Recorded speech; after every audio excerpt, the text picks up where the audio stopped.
Hi friends, welcome to Raga's kitchen. Friends, இன்றைக்கி வீடியோவில் நல்ல சத்தான நல்ல கிறிஸ்பியான ஒரு ஈவினிங் ஸ்நாக் ரெசிபி தாங்க பார்க்க போகிறோம். கடைகளில் கூட கிடைக்காத நல்ல சத்தான கொண்டக்கடலை வடை எப்படி பண்ணலான்றதை பார்க்கலாங்க. வெளியில் நல்லா மொறு மொறுப்பாக, உள்ளே நல்லா சாஃப்டாக, ரொம்பவே டேஸ்டியாக இருக்கும். கொண்டக்கடலையே பிடிக்காத குழந்தைங்க கூட இந்த மாதிரி செஞ்சு கொடுத்தா ரொம்ப விரும்பி சாப்பிட்ருவாங்க. கண்டிப்பாக ட்ரை பண்ணி பாருங்கள். புரோட்டீன் சத்து அதிகம் இருக்க இந்த கொண்டக்கடலை வடை செய்கிறதுக்கு நான் இன்றைக்கி 1 கப் அளவுக்கு கொண்டக்கடலை எடுத்திருக்கேங்க. இது கிட்டத்தட்ட ஒரு 200 கிராம் அளவுக்கு இருக்கும். இதை ஓவர் நைட், அதாவது 8லேருந்து 9 மணி நேரம் நல்லா ஊற வச்சு நல்லா வடித்து எடுத்துருங்க. தண்ணி எதுவும் இல்லாத மாதிரி நல்லா வடித்து எடுத்துடலாம். இப்போ ஒரு மிக்ஸி ஜார் எடுத்துக்கலாங்க. இந்த வடைக்கான மாவு ரெடி பண்ணிக்கலாம்.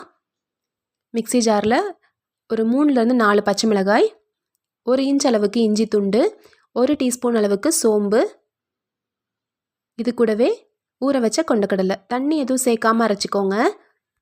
அதே மாதிரி அரைக்கும் போது கொரகொரப்பாக அரைச்சிக்கோங்க, அப்போ தான் நல்லா கிறிஸ்பியாக வரும். இது கூட 1 டீஸ்பூன் அளவுக்கு உப்பு, இது எல்லாத்தையும் சேர்த்து இந்த மாதிரி அரைச்சி எடுத்துக்கலாம். பாருங்கள், அங்கங்கே பருப்பு கொஞ்சம் கொஞ்சம் இருக்கும், அதே மாதிரி இருக்கட்டும். அப்படி இருந்தால் தாங்க சாப்பிடும்போது கடிப்படும்போது நல்லா டேஸ்ட்டாக இருக்கும். இந்த பதத்துக்கு மாவை அரைச்சிட்டு ஒரு பவுலுக்கு மாற்றிடலாம். இதில் அரிசி மாவோ அரிசியோ எதுவும் சேர்க்கணுன்ற அவசியம் இல்லைங்க. வெறும் கொண்டக்கடலையில் செஞ்சாலே நல்லா கிறிஸ்பியாக வரும். ஒரு 1/2 கப் அளவுக்கு பொடியாக நறுக்கின வெங்காயத்தை சேர்த்துக்கலாம். கொஞ்சமாக பொடியாக நறுக்கின கருவேப்பிலை, கொத்தமல்லி அதையும் சேர்த்துடலாம். ஒரு 2 சிட்டிகை அளவுக்கு பெருங்காயத்தூள் எல்லாம் சேர்த்துட்டு நல்லா கலந்து விட்டுருங்க. அவ்வளோதாங்க, கொண்டக்கடலை வடைக்கான மாவு ரெடி ஆயிடுச்சு. நான் இன்றைக்கி கருப்பு கொண்டக்கடலையில் செஞ்சுருக்கேன். நீங்கள் இதே மாதிரி வெள்ளை கொண்டக்கடலையிலையும் செய்யலாம், அதுவுமே ரொம்ப டேஸ்டியாக இருக்கும். இதை ஊற வைக்கிறது மட்டும் ஒரு 8லேருந்து 9 மணி நேரம் நல்லா ஊற வச்சுக்கோங்க.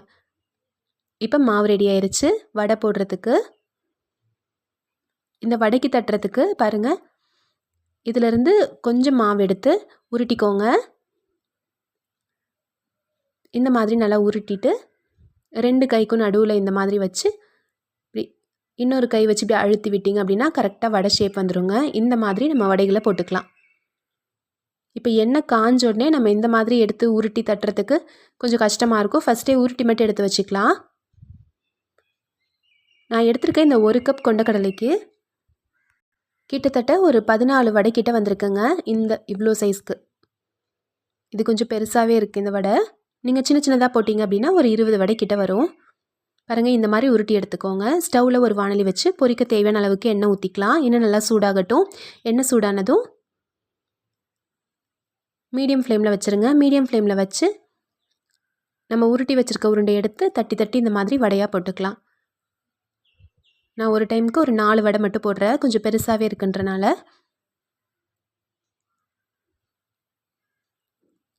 மீடியம் ஃப்ளேமில் வச்சுக்கோங்க. அப்போ தான் வெளியிலையும் நல்லா கிறிஸ்பியாக வரும், உள்ளேயும் நல்லா வெந்திருக்கும்.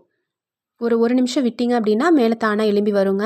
1 நிமிஷம் கழித்து திருப்பி விட்டுக்கலாம். 2 சைடும் நல்ல ஒரு கோல்டன் ப்ரௌன் கலர் வந்ததும் நம்ம எண்ணெயிலேருந்து எடுத்துடலாம். இந்த கொண்டக்கடலை வடையெல்லாம் நம்மளுக்கு கடையில் கிடைக்காதுங்க. நம்ம வீட்டில் செஞ்சு கொடுத்தாதான். அப்பப்போ இந்த மாதிரி நல்ல சத்தான ஸ்நாக்கும் கண்டிப்பாக ட்ரை பண்ணி பாருங்கள். சப்போஸ் உங்களுக்கு எண்ணெயில் பொரிக்கிறது வேண்டாம் அப்படின்னு நினச்சிங்கன்னா இந்த மாதிரி மாவு ரெடி பண்ணிவிட்டு சின்ன சின்ன அடைகளாக கூட நம்ம ஊற்றிக்கலாம். சின்ன சின்ன அடையாக தட்டி தோசைக்கல்லில் போட்டு எடுக்கிறதா இருந்தால் கூட நம்ம எடுத்துக்கலாம். இந்த மாவில் அந்த மாதிரி பண்ணாலும் ரொம்பவே டேஸ்ட்டாக இருக்கும். இப்போ பாருங்கள், நல்லா 2 சைடும் நல்லா கிறிஸ்பியாக கோல்டன் ப்ரௌன் கலரில் வந்துருச்சு. இப்போ எண்ணெயிலேருந்து எடுத்துடலாம். இப்போ இதே மாதிரி அடுத்து 4 வடைக்கு தட்டி போட்டுடலாம். இது அப்படியே சாப்பிடவே ரொம்ப நல்லா இருக்குங்க. இதுக்கு சைட் டிஷ் எதுவுமே தேவையில்லை. நம்ம ஏற்கனவே இதில் காரம், உப்பு எல்லாமே போட்டிருக்கோம். சோம்பு, இஞ்சி எல்லாம் சேர்த்துருக்கனால நல்லா வாசனையாகவும் இருக்கும். எப்பயுமே பருப்பு வடை அப்படின்னா நம்ம கடலைப்பருப்பு தான் பயன்படுத்துவோம், இல்லைன்னா பட்டாணி பருப்பில் போடுவோம். இந்த மாதிரி ட்ரை பண்ணி பாருங்கள். நல்லா மொறு மொறுப்பாக நல்லா சத்தான ஒரு வடை ரெசிபியாக இருக்கும். இதே மாதிரி அளவுகளில் நீங்களும் ட்ரை பண்ணி பார்த்துட்டு எப்படி இருந்துச்சுன்னு சொல்லுங்கள். இந்த ரெசிபி பிடிச்சிருந்துச்சுன்னா நம்ம சேனல் ராகாஸ் கிச்சனில் ஒரு லைக் கொடுங்க. ஃப்ரெண்ட்ஸ் கூட இந்த வீடியோவை ஷேர் பண்ணிக்கோங்க. நம்ம சேனல் சப்ஸ்கிரைப் பண்ணி வச்சுக்கோங்க. தேங்க்யூ.